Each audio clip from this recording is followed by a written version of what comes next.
All right. Well, today is about results, folks. And more importantly, how those results were achieved. And we're going to be showing you a particular drug house and a warrant that was executed at this house and what we found at this house.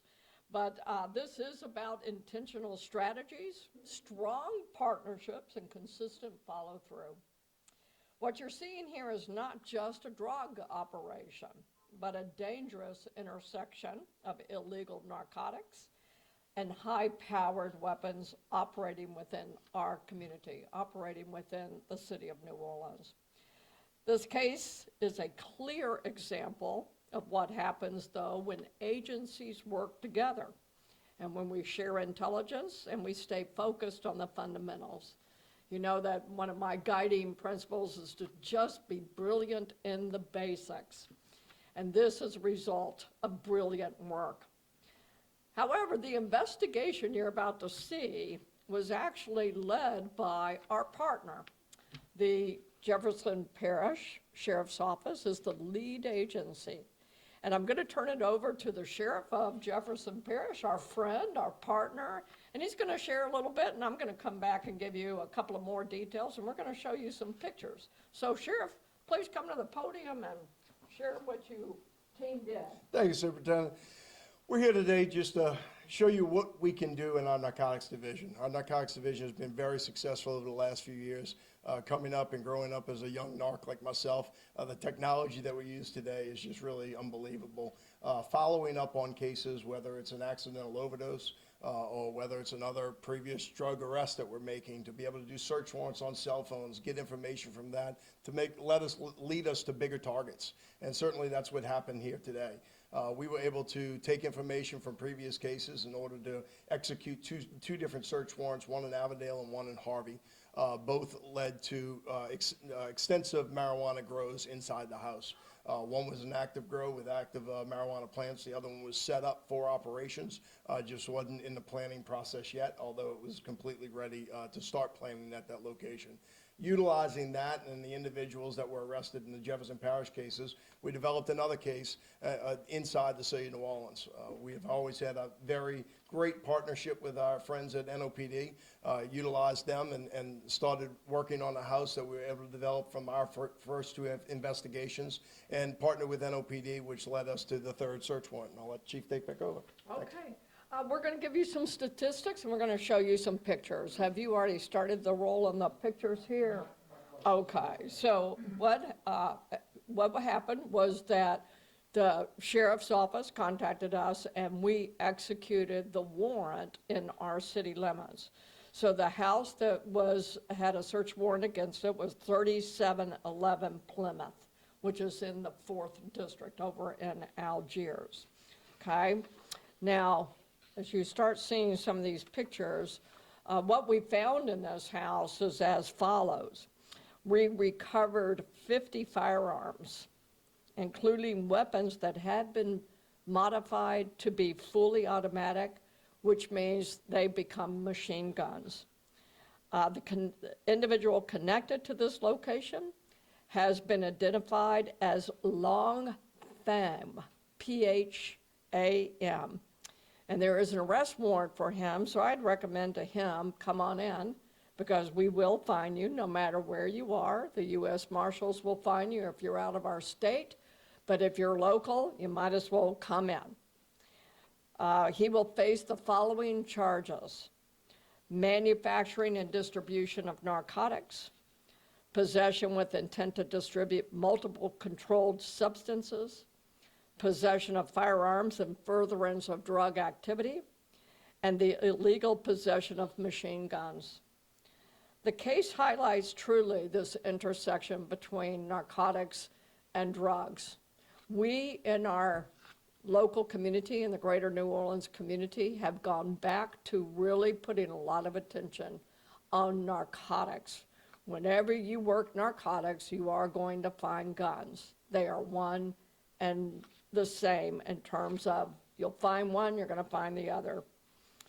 I want to recognize specifically with not only our friends, our parish deputies, you did a great job, really great. Very proud of y'all. But I also always like to point out and show off our own officers. And in this case, the GRIP unit is the unit that did the warrant and the execution with our SOD team, who usually does the entrance into these houses because there's so high level potential crime and danger there. But Lieutenant, I know you're hiding behind me, but this is Lieutenant Balderosa. He is in charge of our GRIP unit. So I wanted to give him and his team a special call out. Let me give you a couple of more statistics. So we had 92 juvenile marijuana plants and 185 adult plants. We had high-intensity grow lights, ventilation systems, irrigation equipment, and cultivation materials. We also seized approximately $5,400 in cash. We had over 35 pounds of marijuana that was already packaged and ready to be sold on the streets. We had THC vapes, gummies, and chocolate bars. We had psychedelic mushrooms in multiple forms, and ecstasy pills and suspected cocaine. We want you to be sure that you have an opportunity to see what we saw on that scene. And that's basically the information that we do have to share with you today. If you have any questions, I'll turn to one of our teammates here if I can't answer it for you. So go right ahead if you have a question or two. We'll start with 26. Can we get the addresses for the first two warrants that were executed in Jefferson Parish? And it was, I know that was the suspect in the third warrant investigation. What was the suspect? We arrested Duck Nguyen and Quoc Pham in reference to the two first locations, and the locations were 3905 Aspen Drive in Harvey and 3701 Devereaux Court in Avondale. Was that 6 next? 8. Okay. You believe all 50 of those firearms belong to that one person? I doubt he owns them. I'm sure that they're a part of the drug operation organization he had going there, but they were in that house, yeah. Anyone else? If not, it kind of speaks for itself. Any other questions for anyone? How did the All right. intelligence get developed to make this arrest? Taylor, you want to speak to it? Well, I mean, I'll say it broadly enough so that I don't give you an answer. The reality of it is, every investigation, we're going to do follow-up investigation, whether it's through cell phones, debriefings of any arrest. Certainly, that led to the arrest at Harvey, and then certainly it's going to left the arrest at the Algiers house.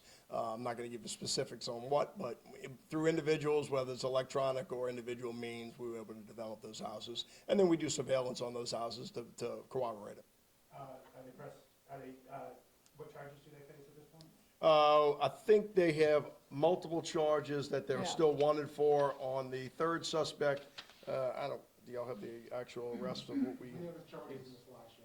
Oh, they're The flat charge will charges be in the right slide, there. it'll be further. Okay, yeah, We'll send that to you. yeah, Along with pictures of videos. Yes. Yep. yeah, we'll get these slides, we'll get this presentation to you. But that's about it. I will tell you, to interrupt an enterprise of this level had huge impacts that span out around all of the greater New Orleans area. So, Channel 4, did you have a oh, question? I'm sorry. You Okay. good? And All right. Deputy Harris. We're in 26, I'm counting. Yeah. One question. Yeah. So, You look, guys keep up with the media landscape around these parts. thank you. I am simply here to, number one, say thank you and job well done. This is what the sheriff and the superintendent says, a classic case of good communication, coordination, and collaboration. And when we work together, you see results like this. And so the beauty is now we have large amounts of drugs that we know will not hit the streets. We have guns that could be used as fully automatic weapons that will never hit the street. And now I'm assuming, and I know this, they're going to be checking to see if any of those weapons have been used in any other crimes. And so this is the beauty of communication, coordination, and collaboration. On behalf of the mayor, job well done. But we don't know if they've been used in any we'll be able to trace these weapons. And so our weapons, as long as, you know, we have the serial numbers, we can trace them all the way back to the point of origin. So, yeah. All right, thank you, everyone. Thank you all.